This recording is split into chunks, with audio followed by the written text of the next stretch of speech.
कशा पद्धतीने सरकार फसवतंय एक सरकारचं एक खासगी पत्र माझ्या हाताला लागलेलं आहे आणि सरकारची पोळपोळ करेल. मला घाबरतात हा माझा सन्मानच आहे. सरकारमधला कोणीही जरी कितीही मोठा मंत्री असला तरी सुद्धा त्याला मी डोळ्यात डोळे घालून तो प्रश्न विचारला मला कधी भय वाटत नाही. त्यामुळे मी सरकारचा नावडता असणं म्हणूनच मी जनतेचा आवडता आहे. हे अधिवेशन कोणालाही न्याय देण्याकरता नाही. हे अधिवेशन शेतकऱ्यांना, कामगारांना, महिलांना, विद्यार्थ्यांना, पेन्शनधारकांना किंवा अगदी लाडक्या बहिणीला, आशा वर्कर असतील, जे कोणी आहेत त्यांना न्याय देण्याकरता नाही. पुरवणी मागण्या जर आपण मंजूर करून घेऊ शकलो नाही तर ते पैसे आपल्याला वाटता येणार नाहीत. म्हणून हे अधिवेशन आहे. हा मतांचा रेट हा इतका भयानक आता झालेला आहे की पैसा फेको तमाशा. ह्या नगरपालिकेची उद्याची निवडणूक डोळ्यासमोर ठेवून मतदारांना आकर्षित करणाऱ्या त्या घोषणा आहेत. विदर्भातल्या जनतेकरता एकही घोषणा सरकारनं जाहीर केलेली नाही. सध्या हिवाळी अधिवेशन नागपुरात सुरू आहे. गुलाबी थंडी आहे. शिक्षकांचे प्रश्न मात्र ऐरणीवर आल्याचं पाहायला मिळत आहे. कोकणातील आमदार आहेत, ज्येष्ठ नेते आहेत. भास्कर जाधव माझ्यासोबत आहेत. सर, तुम्ही शिक्षकांचा प्रश्न मांडलेला होता. नेमका काय मुद्दा होता? कारण की आज विधानभवन पायऱ्यांवरती सत्ताधारी आणि विरोधक एकच मिशन जुनी पेन्शन या नावानं घोषणाबाजी करत होते. वर्षानुवर्ष प्रश्न आहे. तुम्ही पण प्रश्न मांडलाय. नेमका काय मुद्दा होता? असं आहे की आपल्याकडे ज्या प्राथमिक शाळा आहेत या प्राथमिक शाळेमध्ये जे शिक्षकांची पदं संपूर्ण राज्यामध्ये जेवढी आहेत म्हणजे जी भरणं आवश्यक आहे त्याच्यापेक्षा कितीतरी हजार कमी पदं या महाराष्ट्रामध्ये भरली गेलेली आहेत. याचा अर्थ या महाराष्ट्रामध्ये शिक्षकांची, प्राथमिक शिक्षकांची अनेक पदं, हजारो पदं रिक्त आहेत. त्या संदर्भामध्ये सरकार वेगवेगळ्या प्रकारची विधानं करणं, माहिती देणं आणि संपूर्ण महाराष्ट्राला आणि शिक्षकांना फसवण्याचं काम करते. मुद्दा असा आहे की एका बाजूला ज्या शाळेमध्ये 20 विद्यार्थ्यांपेक्षा संख्या कमी असेल तर त्या शाळा बंद करण्याचा निर्णय हा सरकारचा झालेला आहे. का महाराष्ट्रामध्ये काही शाळा ह्या बंद झालेल्या आहेत. एकूण 64,000 शाळा हा बंद करण्याचा सरकारचा निर्णय झालेला आहे. सरकार अधिकृतपणे जाहीर करत नाही. आणि सगळ्यात मोठी धोक्याची घंटा अशी आहे की त्या शाळांच्या ज्या काही जमिनी आहेत, जे प्लॉट्स आहेत, ते एका मोठ्या इंडस्ट्रियलिस्ट लोकांना देण्याचा त्यांचा घाट घातलेला आहे. हा जसा एक भाग आहे तशाच पद्धतीने शिक्षकांची पदं सुद्धा अनेक वर्ष रिकामी आहेत. आणि म्हणून सरकारकडून आम्ही हे काढण्याचा प्रयत्न केला की प्रत्यक्षपणे मंजूर पदं किती आणि किती भरलेली आहेत असा तो प्रश्न आहे. दुसरा प्रश्न असा होता, तुमच्या जिल्ह्यामध्ये विशेषतः कोकणा परिसरात इतर जिल्ह्यातून शिक्षक येतात, बदली करून घेतात. शिक्षकांची रिकामी संख्या मोठ्या प्रमाणात वाढते. तो पण मुद्दा तुम्ही उचलला होता. हा मुद्दा असा आहे मित्रा की शिक्षकांची भरती होत असताना वेगवेगळ्या कॅटेगरीमधल्या किती शिक्षकांची किती भरती करायची. म्हणजे उदाहरणार्थ 100 शिक्षकांची जर पदं भरायची असतील तशा 100 शिक्षकांच्या पदामध्ये SC कोट्यातली किती, ST कोट्यातली किती, NT कोट्यातली किती, भटक्या विमुक्त जातीची किती किंवा OBC किती आणि ओपन किती या कॅटेगरीज ठरलेल्या आहेत. कोकणामध्ये विशेष करून आमच्या रत्नागिरी, सिंधुदुर्ग जिल्ह्यामध्ये 2 जिल्ह्यांमध्ये STची लोकसंख्याच नाही.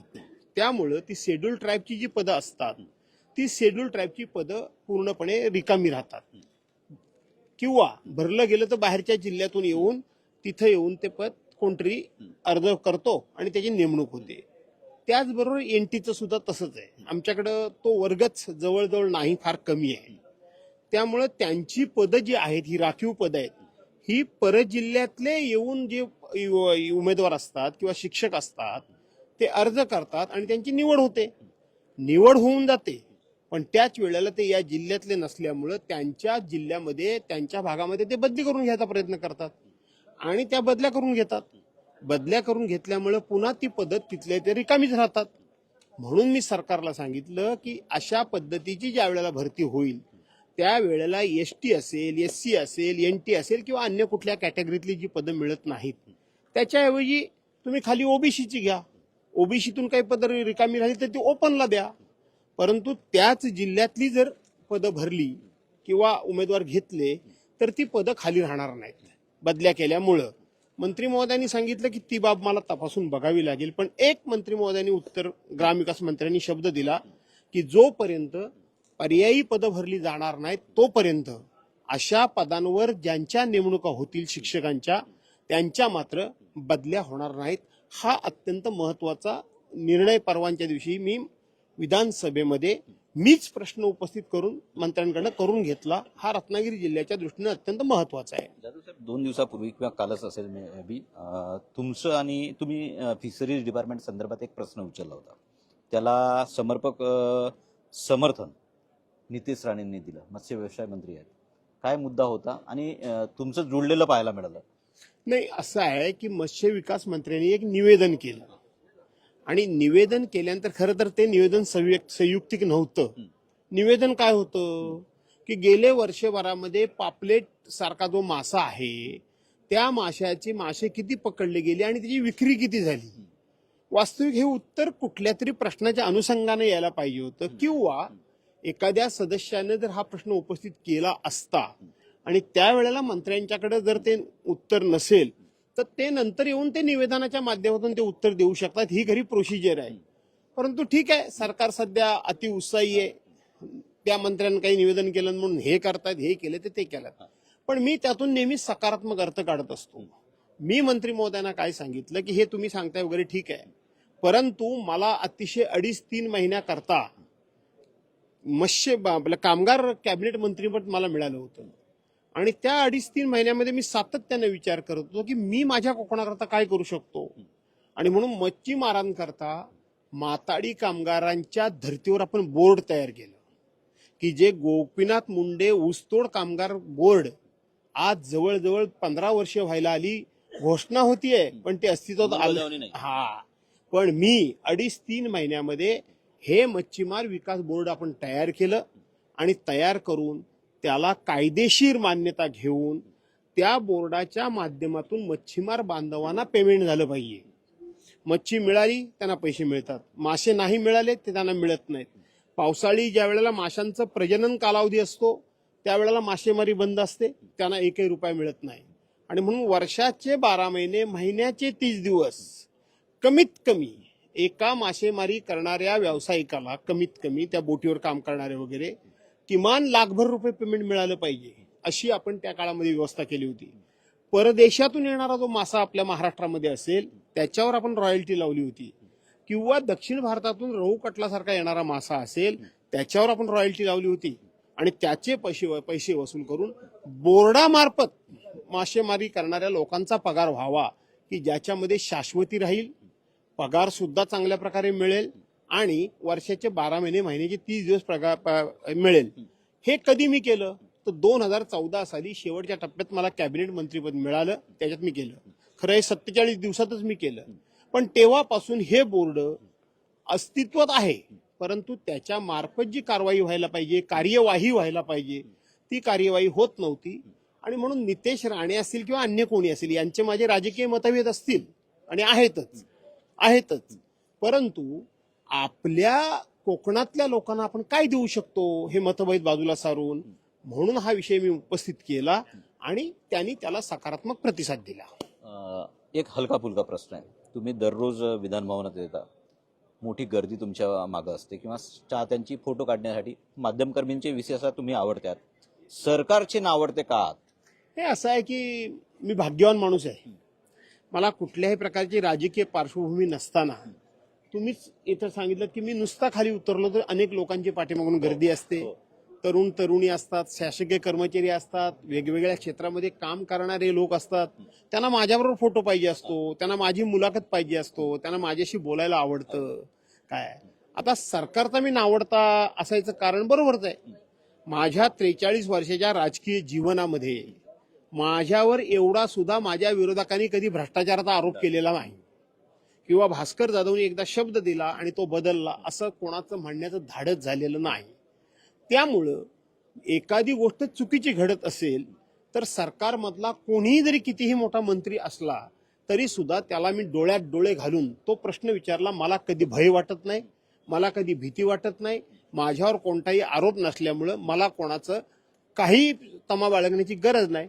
त्यामुळे मी सरकारचा नावडता असणं म्हणूनच मी जनतेचा आवडता आहे. नाही तर म्हणजे मुळात विधानसभेमध्ये तुम्ही जे मुद्दे मांडता किंवा जे प्रकरण काढता तर ते सरकारला जिवारी लागतं आणि तिखट बाण जे सोडता ते सरकारच्या जिवारी लागल्याने नावडते झालं तसं म्हणायचंय का? असं आहे की सर्वसाधारणपणे जे कोणी सत्ताधीश असतात त्यांचं खूप मोठं कौतुक करावं, कोड कौतुक करावं, त्यांच्याबरोबर गोड गोड बोलावं, त्यांच्याबद्दल चांगलं बोलावं, म्हणजे ते त्या माणसाला लाईक करतात, तो त्यांना आवडतो माणूस. पण खरं बोललं हे कोणाला आवडत नाही. आणि म्हणून एक म्हण आहे की समोरच्याला बरं कसं वाटेल हे बोलेल तो चांगला, पण खरं बोलेल तो वाईट. आणि म्हणून मी वाईट खरं बोलतो म्हणून वाईट, त्यांना बरं वाटावं असं बोलणं मला आवडत नाही आणि मी बोलत नाही. महाराष्ट्रामध्ये बिबट्यांची फार चर्चा आहे. मग ते पुणे जिल्हा असो किंवा आता 2 दिवसापूर्वी विधान भवनात पण बिबट्या आलेला पाहायला मिळाला. नागपूरमध्ये पण होता, पूर्व नागपूरमध्ये. काय वाटतं जाधव साहेब, रवी राणा म्हणतात त्याला पाळीव प्राण्याचा दर्जा द्या किंवा ज्या बिबटे ज्याप्रमाणे शेतकऱ्यांच्या नासधूस करतात किंवा जीवितहानी होते, तुम्हाला काय वाटतं बिबट्यांच्या संदर्भात सरकारचं धोरण काय असायला पाहिजे? असं आहे की हे बिबटे ह्यांची जी एकंदरीतपणे पैदास वाढीचा जो रेशो आहे तो भयानक आहे. तो भयानक आहे. खूप मोठ्या प्रमाणामध्ये हे बिबटे वाढत आहेत. परवांचे आता गणेश नाईक साहेबांचे माझे अत्यंत चांगले संबंध आहेत. परवांच्या दिवशी ते काय म्हणाले की आता बिबटे हे ऊस बिबटे म्हणजे ऊसामध्ये वाढणारे बिबटे झालेत. असं नाहीये. कोकणामध्ये ऊस कुठे आहे? कोकणामध्ये ऊस कुठे आहे? कोकणामध्ये एवढे मोठ्या प्रमाणात बिबटे दिसतात. विदर्भामध्ये फार ऊस कुठे आहे? जंगल आहे. जंगल आहे. आणि म्हणून केवळ ऊसामध्ये बिबटे वाढलं असं नाही, तर सर्रास संपूर्ण राज्यामध्ये बिबट्यांची मोठ्या प्रमाणामध्ये संख्या वाढलेली आहे. त्याची कारणं जशी वेगवेगळी आहेत तशाच पद्धतीनं त्यांना आपण कंट्रोल देखील केलं पाहिजे. त्यांना कंट्रोल केलं पाहिजे. आता कंट्रोल करायचं म्हणजे कोणतरी विद्वान काय म्हणतो, पाळीव प्राण्याचा दर्जा द्या. जो हा शेळ्यांचं बोलतो मी तुम्हाला. हे विद्वान जो कोणी आहे त्याच्याकडे पहिल्यांदा 4 बिबटे पाठवून द्या म्हणा. कसा पाळतो तो आधी बघूया. काही कल्पना सुचतात. दुसरी गोष्ट, मंत्री महोदय असेल किंवा सरकार असेल, त्यांनी असं सांगितलं की त्यांचं खाणं हे खाणंच त्यांना मिळेनसं झालंय, म्हणून ते मानवी वस्तीत यायला लागले. थोडासा मी त्याच्याशी पूर्णपणे सहमत नाही. पण त्यांनी सांगितलं त्याच्यावर अनेक उपायांपैकी एक जंगलामध्ये शेळ्या सोडा. शेळ्या कशा करता सोडा की त्या शेळ्या खाऊन त्यांचं खाद्य त्यांना मिळालं तर ते खाली येणार नाहीत. पण हे माझ्या दृष्टीनं अत्यंत क्रूर असा हा प्रकार होऊ शकेल. त्यांनी शेळ्या मारणार नाहीत का? तर मारतील. पण त्या शेळ्यांना मारावं म्हणूनच आपण जंगलामध्ये सोडणं हे मानवतेला शोभणारं नाही. किंवा मला ज्या दिवशी हे अशा पद्धतीनं बोललं गेलं त्याच माझ्या अंगावर काटा उभा राहिला. अरे हे चुकीचं आहे की त्यांना खास मारण्याकरता म्हणून त्यांना सोडायच्या, हे चुकीचं आहे. मी आहे ते तुम्हाला सांगतो. आणि म्हणून तुम्ही किती शेळ्या सोडणार आहात? किती वेळ शेळ्या मारून ते थांबणार आहेत? दुसरी गोष्ट, त्या शेळ्या मारायला झालं तर शेळ्या वाढणार कशा? कारण ते शेळी आहे म्हणजे नर आहे की मादी आहे हे न बघतानाच ते मारणार आहेत ना. मग त्या शेळ्यांची वाढ कशी होणार आहे? आणि म्हणून होणार नाही. दुसरी गोष्ट, शेळी हा असा प्राणी आहे की रात्री जंगलामध्ये थांबणाराच प्राणी नाहीये. तो सुद्धा घराकडे येऊन जे काही जगतील ते घराकडेच पळणार आहेत. मग त्यांच्या मागून बिबटे घराकडे कसे नाही येणार, वस्तीकडे कसे नाही येणार, हे लॉजिक काही समजलेलं नाही. आणि म्हणून हा शेळी वगैरे सोडणं हा प्रकार थोडासा क्रूर वाटतो.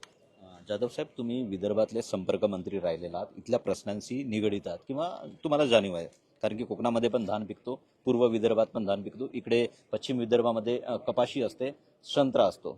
शेतकऱ्यांचे प्रश्न अजूनही मांडले गेलेले नाही आहेत किंवा अनुत्तरितच पाहायला मिळतात. दरवर्षी अधिवेशन होतं, हिवाळी अधिवेशन होतं, इतर अधिवेशन होतात, मात्र शेतकऱ्यांचे प्रश्न काय काढताय तुम्ही? असं आहे की विदर्भातली जनता एवढी स्वस्त कशी बसली तेच मला काही कळत नाही. हे विदर्भातलं अधिवेशन आम्ही वैदर्भीय जनतेला न्याय देण्याकरता म्हणून म्हणतात.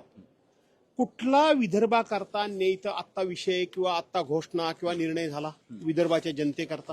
किंवा चर्चेला आला एकही निर्णय नाही. चर्चा झाली, चर्चा आम्ही लोकांनी वेगवेगळ्या पातळीवर केली, पण सरकारकडून झालेला कुठलाही निर्णय घोषित झालेला नाही विदर्भाच्या जनतेकरता. मुळामध्ये मी सुरुवातीला पहिल्या दिवशीच सांगितलं होतं की हे अधिवेशन कोणालाही न्याय देण्याकरता नाही. हे अधिवेशन शेतकऱ्यांना, कामगारांना, महिलांना, विद्यार्थ्यांना, पेन्शनधारकांना किंवा अगदी लाडक्या बहिणीला, आशा वर्कर असतील, जे कोणी आहेत त्यांना न्याय देण्याकरता नाही, तर आपल्या पुरवणी मागण्या मान्य करून घ्यायच्या आणि उद्याच्या येणाऱ्या स्थानिक स्वराज्य संस्थेच्या निवडणुकीमध्ये ते पैसे वाटून ची मतं विकत घेणं. पुरवणी मागण्या जर आपण मंजूर करून घेऊ शकलो नाही तर ते पैसे आपल्याला वाटता येणार नाहीत. म्हणून हे अधिवेशन आहे. त्या पुरवणी मागण्या संपल्या आणि तुम्ही सभागृहामध्ये गेले 3 दिवस ज्या वेगवेगळ्या घोषणा चाललेल्या आहेत त्या सगळ्या मुंबई महानगरपालिका, पुणे महानगरपालिका, नागपूर महानगरपालिका ह्या नगरपालिकेची उद्याची निवडणूक डोळ्यासमोर ठेवून मतदारांना आकर्षित करणाऱ्या त्या घोषणा आहेत. विदर्भातल्या जनतेकरता एकही घोषणा सरकारनं जाहीर केलेली नाही. एकही निर्णय विदर्भातल्या जनतेला न्याय देण्याकरता इथं घेतला गेलेला नाही. आणि म्हणून निवडणुकीकरता म्हणून हे अधिवेशन आहे. शेवटचा प्रश्न, विधानसभेमध्ये तुम्ही आक्रमकपणे बोलता, मुद्दे मांडता, तुमच्या सुट्टीला फार कमी आमदार असतात कारण की विरोधकांची संख्या उपस्थिती फार कमी आहे. तुम्हाला वाटतंय कामकाजामध्ये फरक पडतो? मी कागद कसला काढताय तो विचार. खरं सांगायला गेलं तर विदर्भातल्या लोकांना कसं फसवतात याचा लेखी दस्तऐवजच माझ्या खिशातून घेऊन मी फिरतो. सांगू शकता तुम्ही? तुम्हाला सांगण्यापेक्षा सभागृहामध्ये प्रहार करण्याच्या मनस्थितीमध्ये आहे. जर उद्यापर्यंत संधी मिळाली नाही तर मी तुमच्या समोर हे सांगणार की कशा पद्धतीनं सरकार फसवतंय. एक सरकारचं एक खाजगी पत्र माझ्या हाताला लागलेलं आहे. ते पत्र उद्यापर्यंत सभागृहामध्ये मला जर दाखवायची संधी मिळाली तर मी दाखवेन. नपेक्षा मी तुमच्या मीडियासमोर येऊन ते दाखवेन आणि सरकारची पोलखोल करेन. नक्कीच पोलखोल करा. शेवटचा प्रश्न आहे परत एकदा, विरोधी पक्षनेता उद्याचा शेवटचा दिवस आहे, अजूनही नाही, तुम्हाला फरक वाटते सरकार? असं आहे की उद्याचा दिवस शेवटचा आहे. आता स्पष्ट झालेलं आहे की या अधिवेशनामध्ये वरच्या आणि खालच्या दोन्ही सभागृहाच्या विरोधी पक्ष नेत्यांची निवड होणार नाही हे स्पष्ट झालेलं आहे. त्यामुळे आपला जो काही अपेक्षा होती सर्वांना, चालढकल का करत असेल सरकार विरोधी पक्षनेत्याच्या संदर्भात, निवडणुकी संदर्भात किंवा त्या निवडी संदर्भात चालढकल का करत असेल? त्याचं कारण एकच आहे की यांचा लोकशाहीवर विश्वास नाही. डॉक्टर बाबासाहेब आंबेडकरांच्या संविधानावर विश्वास नाही. लोकशाहीचा सन्मान करण्याची यांच्याकडे सभ्यता नाही.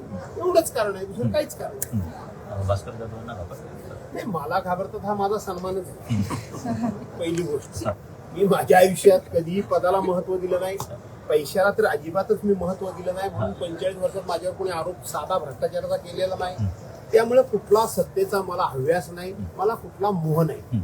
त्यामुळं असं जर कोणाला वाटत असेल की भास्कर जाधवला हे पद दिलं नाही म्हणजे भास्कर जाधव फार मोठा काही दुःखी होईल, कष्टी होईल, अजिबात नाही.